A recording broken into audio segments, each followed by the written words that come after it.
A samurai sword from World War II could be back in its original owner's hands in Japan. You see, a Lynchburg man has had it in his family for nearly 70 years, passed down from his grandfather, and he's tracing the owner so he can return it. Heather Rosenbaum is live from our Lynchburg studio, and Heather, there is a whole lot more to this story. Yeah, Danner, not only is he going to try to return it, but you can watch his journey. He's turning the whole experience into a documentary. He says this is really a story worth sharing.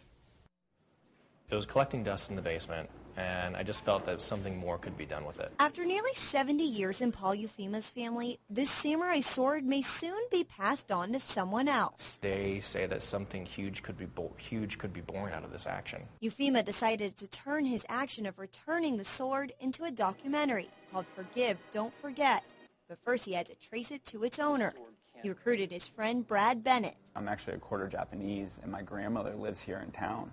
So she could actually read the kanji text that's on this sword and basically, tell us who this man was. Continued research led them only to the name and rank of the sword's owner. They've also learned that only handmade ones can return to the country.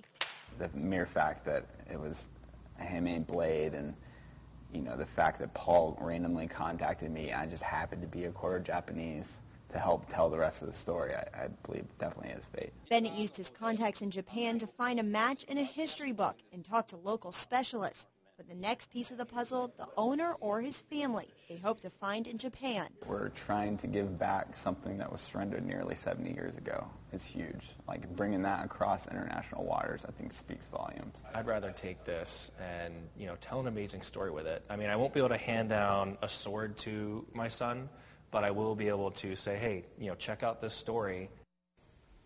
And Paul, he needs your help. He's trying to raise nearly $30,000 in just 2 weeks to sponsor his trip to Japan.